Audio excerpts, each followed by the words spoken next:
This experience happened when I was 17, and for some perspective, I'm 31 now.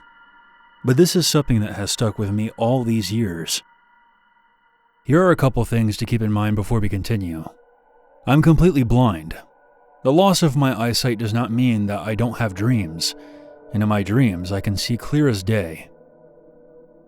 Also, I had a boyfriend at this time who had gone into a coma weeks before this experience. He eventually passed away. Now on to the night in question. It was a normal evening. Nothing remarkable happened to me that day, and I had no trouble falling asleep. I was probably asleep for a few hours before waking up to voices outside of my room. I heard my mom and my older brother talking in the living room. However, I found myself unable to move. I had never experienced anything like this before, so I obviously began freaking out. Blind people are more sensitive in certain ways than people who can see. Imagine that creepy feeling you get when you feel something is watching you. Now multiply that by 10. I could feel that there was something in the room with me, standing beside my bed. I knew that it wasn't my mom or my brother. I also didn't hear anyone come into my room since waking up. The creaky floorboards would have been a dead giveaway. Whoever was standing next to my bed didn't say anything. Then I got this strange feeling. I can't describe it, but somehow I knew that it was my boyfriend. I tried calling out to him, but I quickly realized that not only was I paralyzed, but I couldn't speak either. I tried several times to say his name, but I couldn't. Suddenly that familiar scent of my boyfriend left, and the feeling of dread took its place. My boyfriend was gone, and something pure evil was now standing there. Tears welled up in my eyes as my desperate attempts to move and call out to my family failed. I don't know exactly what I did to make it stop, but eventually, I could no longer sense the presence beside my bed, and I was able to move and talk once again. I'm guessing that I fell back asleep as soon as it was over. The next thing I recall is waking up in the morning and telling my mom what happened the night before, and asking her if she was in the living room last night talking with my brother, and she confirmed that they were. To this day, I'm still left wondering if this was just a dream. If it was, why couldn't I see anything? And did my boyfriend somehow leave his body and come and visit me one last time? If that's the case, why did that dark energy suddenly take over like that? The implications alone are frightening.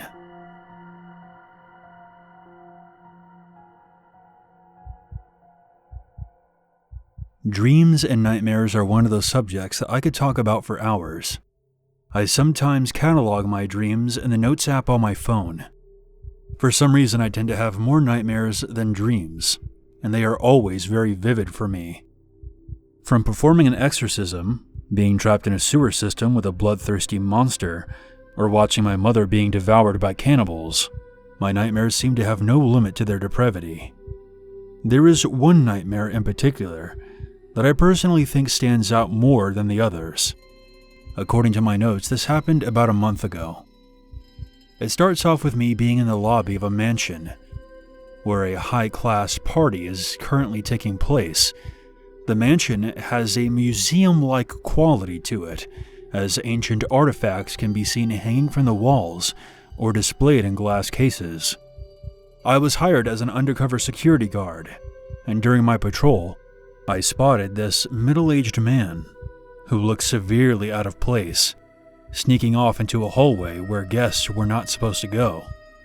He was wearing a stained white tank top and ripped denim shorts. Something told me that he was heading to the basement, where most of the valuable artifacts were stored. I had to make sure I got there before he did. I took a few shortcuts and blocked him from entering the basement. Since he was now closer, I got a better look at him. The man was balding, and he was incredibly out of shape. He looked like he was on something. His pupils were enlarged, and he was salivating. I don't know how I managed to stand up to him because this man could have taken me out in a heartbeat. He may have been out of shape, but he was still much bigger than I was. But he simply turned around and walked away. I was hoping someone else would stop him, but there were no other guards around. So all I could do was follow him and hoped that he didn't turn around and attack me.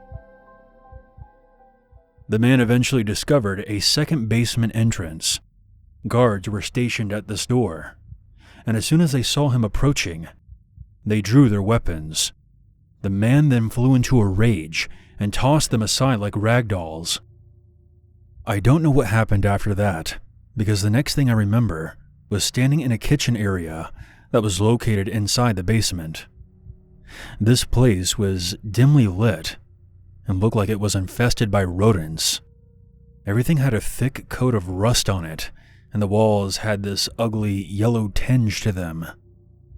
I was standing by a rusted sink while watching a woman dressed in a nurse uniform struggling with a deranged man. He picked her up and threw her against the wall, and then the unthinkable happened. The man turned his attention towards me. Before I knew what was happening, the man grabbed me and pushed me hard against the sink. I could feel my body ache as the man began to pulverize me. I don't know why, but I didn't resist. I just sat there and took it.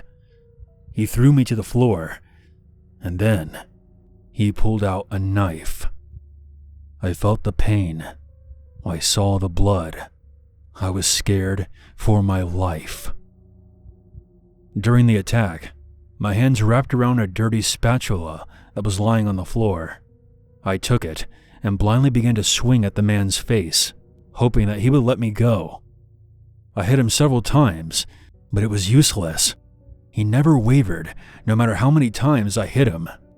His appearance then became zombie-like. The last thing I remember before waking up was the nurse woman dragging me away from him. He then staggered towards us with crazed eyes. Insane laughter escaped him as blood oozed out from every orifice. But before he could reach us, a rusted door slams shut.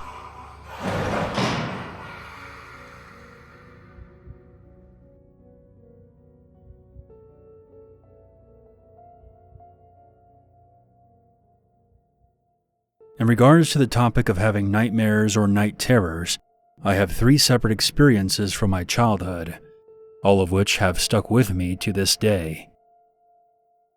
I have been a fan of Godzilla for my entire life, all the way back to my toddler years. I have a surprising amount of memories from that time of my life, including a large Godzilla figure that I played with during the daytime. When night came, however, it was a different story. One thing about this Godzilla toy is that it had very pronounced claws and teeth, with red flashing eyes, something which really stood out at night. I became so terrified of the toy that my dad would have to put it in the garage so that I wouldn't see it. Maybe it was my overactive imagination, or youthful creativity run amok, that I ended up having the same reoccurring nightmare. It was always exactly the same scenario. I was in the kitchen, sitting at the table, when suddenly, chains would sprout out from the front door and wrap around me, yanking me out of the kitchen, where I would be pinned in place, unable to move. As I'm trapped there, I would hear heavy footsteps echoing down the hallway, getting closer and closer to me.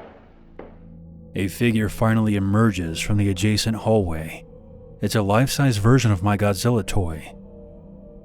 It always stops at the end of the hallway, with its head against the wall, looking down at the floor. And after a brief moment, I would hear the sounds of stretching plastic as it slowly turns its head in my direction until I made eye contact with its flashing red optics.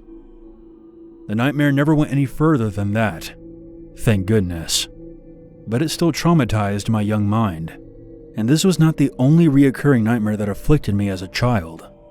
However, what caused me to have this next one isn't so clear.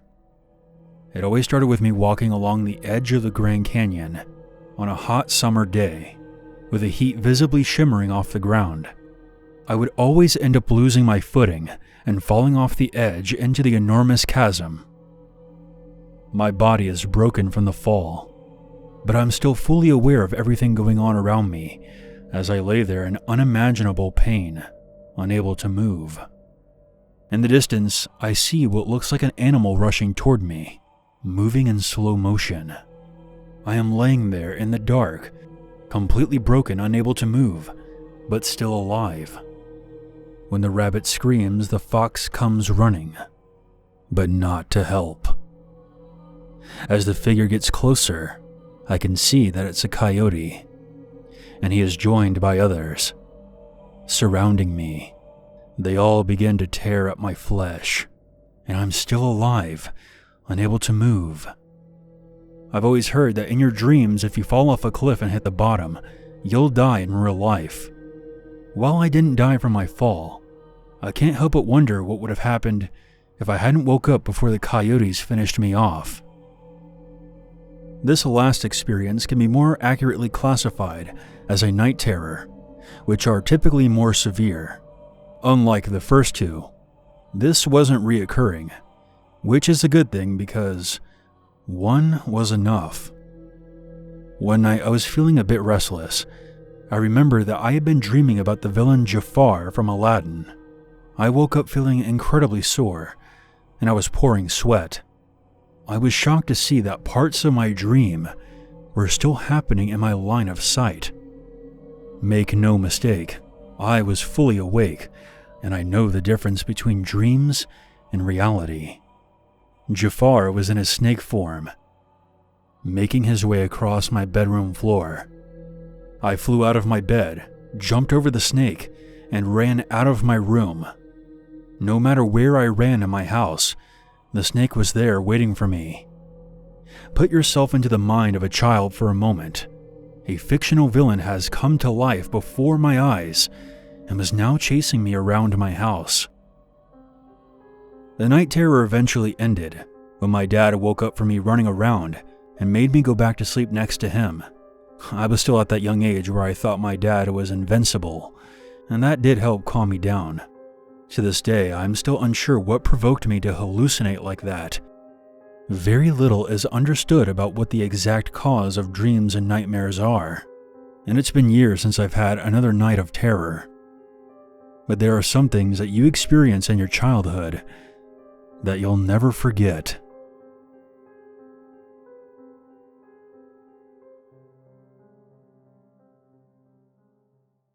There's always a reason.